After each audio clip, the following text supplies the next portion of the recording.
Order! Order! You are an incorrigible delinquent at times. Behave yourself, man!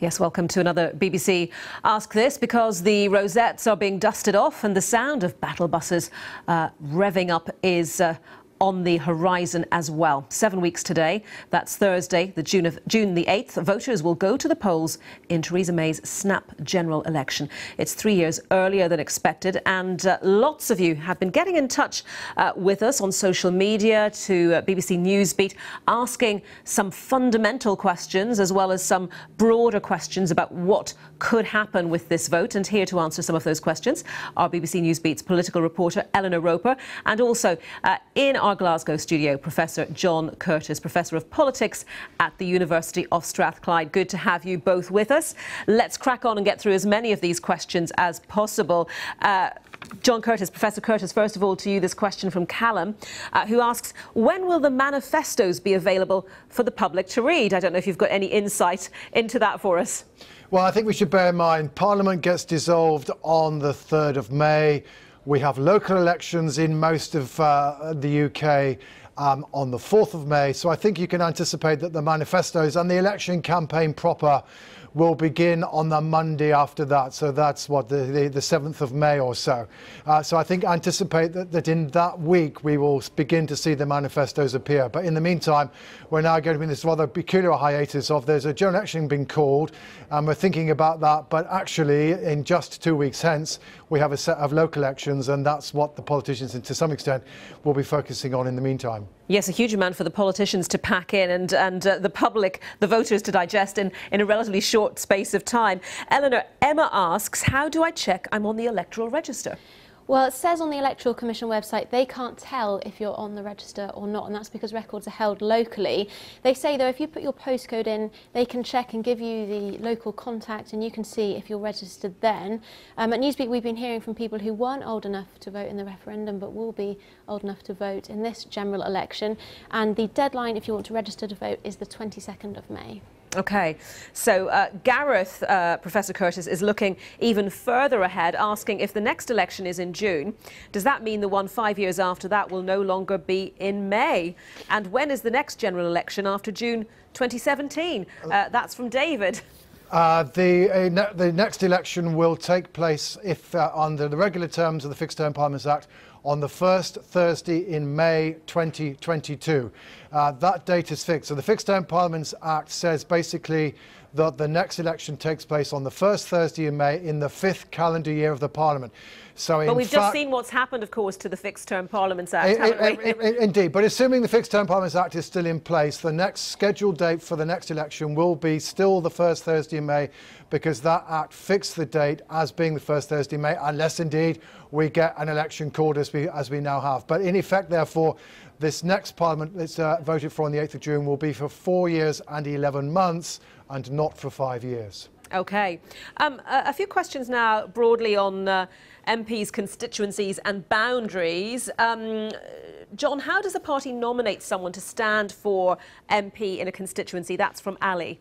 If a party is nominating somebody, then there are essentially two parts to the process. One is that the party has to send a form that says, yes, this person is indeed our candidate in this constituency.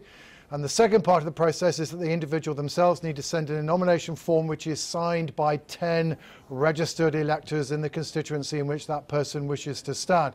You can, however, stand as an independent. If you want to stand as independent, then of course you don't need to get a party to say that, you know, we are one of our candidates. You just need 10 people to sign your form. In both cases, by the way, however, you've got to cough up 500 quid. And if you don't manage to get 5% of the vote, I'm afraid that 500 quid will go to swell the coffers of Her Majesty's Treasury. Incidentally, I think Labour's deadline is 6 p.m. today. So I wonder, will all the parties be in a position and ready to fill all those potential candidate lists? Well, certainly the deadline for nominations, i.e. when those nomination papers have to be in, is the 11th of May.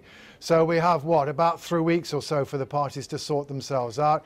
Of course, because this election has been called so suddenly, we've just suddenly been getting announcements in the last 48 hours about who and who isn't going to stand. So some people are surprised, for example, that Kenneth Clarke is still going to stand again, but equally, of course, that George Osborne is not. But certainly the parties have to sort out who is going to be their candidate each constituency where they don't already have somebody in place. In some cases they will, in some cases they won't. But if they don't, they've basically got 3 weeks to sort out who they're going to nominate and put forward. Eleanor, Laura asks, how do I find out who's standing to represent me, my constituency? Yeah, I mean, we've got to wait and see, really, haven't we? But all of that information will be made publicly available once the parties have decided. And David Littler asks, are there going to be any boundary changes for this election? There will be boundary changes, but not for this election. I think they're due to come in 2020. There's a public consultation going on at the moment. The final proposals should be made public in 2018, so nothing to worry about for June. Okay. And Philip is asking, is there any discussion on lowering the voting age for this election? No, I don't think so. I mean, in 2015, MPs voted to reject proposals that 16 and 17-year-olds should be able to vote in the EU referendum. We did see 16 and 17-year-olds being able to vote in the Scottish independence referendum, yes, but there's been no mention of lowering the age for this election. If you're 17 now but will be 18 by June the 8th, obviously you can register to vote in time.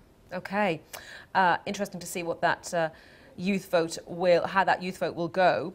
Now a question, John, from Ruth, who's got in touch online asking, if Labour or the Lib Dems win, would they have the power to stop Brexit?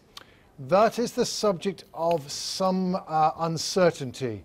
The diplomat who was responsible for writing Article 50 has expressed the view that actually it would be possible for a country to reverse an application under Article 50 to leave the European Union.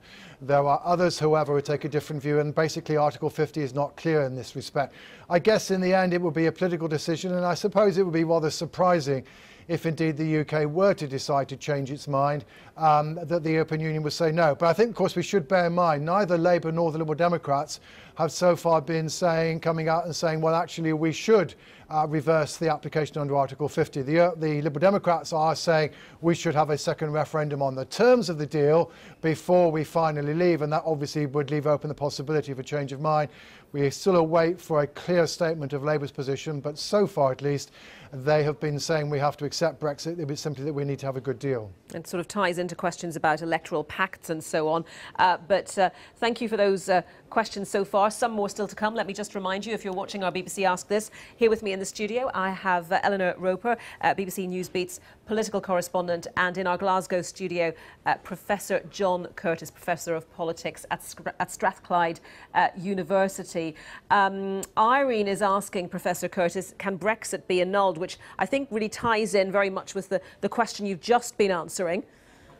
Yes, indeed. I mean, clearly we can decide as a country to try to change our position. The question is whether or not that Article 50 notification can be revoked or not. And as we've just said, that's where there is a degree of uncertainty about the exact legal position. But I suspect, in practical terms, the answer to the question is yes, so long as obviously we do it at some point between now and March 2019.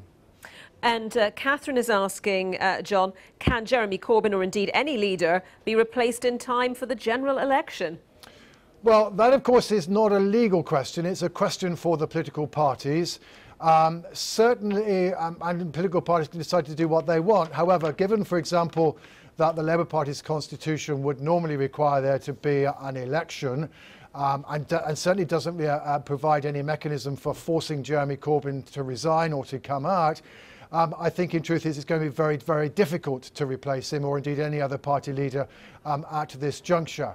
I think in truth now, of course, I think it's probably pretty clear that for virtually all the party leaders in some sense or another now have their political careers on the line insofar as their party's performance is concerned on the 8th of June. But I suspect resignations such as they may be will occur on the 9th of June afterwards and will not now occur before the general election. And then following on with a question from on Twitter from @BigTMcCarthy, who asks, John, what are the chances of Labour making net gains? Well, this comes back to a question, I suppose, of do we believe the opinion polls? And given what happened 2 years ago, you might feel that the answer to that question is not necessarily. However, for what it's worth, the opinion polls have on average recently been putting the Conservatives about 16 points ahead. We've had another poll out this morning that putting, if I remember rightly, about 24 points ahead, with the Conservatives on 48% and Labour on 24%. Now, the truth is, even if those polls are quite considerably inaccurate in overestimating the Conservative share, they're all pointing to a very substantial swing from Labour to Conservative as compared with 2015, when Labour were just 7 points behind. So there may well be the odd individual constituency somewhere or other that goes against the trend. We obviously can't rule that possibility out. But at the moment, at least, it's going to be a very considerable surprise indeed if the Labour Party manages to come up with net gains from the Conservatives. Or to put it slightly differently, if that happens, Jeremy Corbyn will prove an awful lot of commentators wrong, that he's an ineffective leader, and that indeed he would have fought a brilliant campaign in order to have achieved that outcome. OK, back to you now, Eleanor. Fur is asking, what will happen to the Manchester Gorton by-election? That's rather been overtaken by Theresa May's announcement on Tuesday. Yeah, we know that that's been cancelled after MPs voted to back her plans. It was meant to happen on the 4th of May. It's now been cancelled, and it will happen on the 8th of June now instead.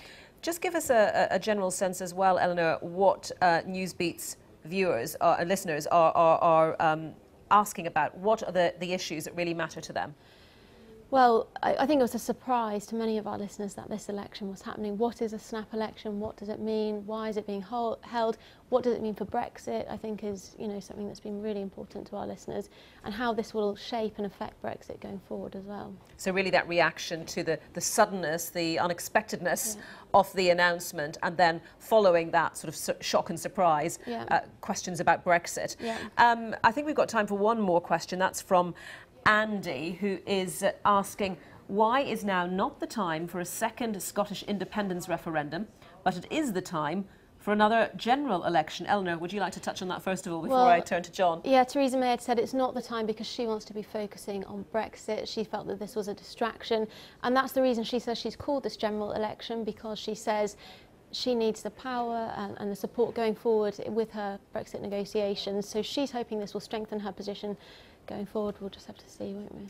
And John, that question sort of points to much of the annoyance coming from Scottish nationalists who feel that electoral timetables are out of their hands almost because of what Theresa May is doing.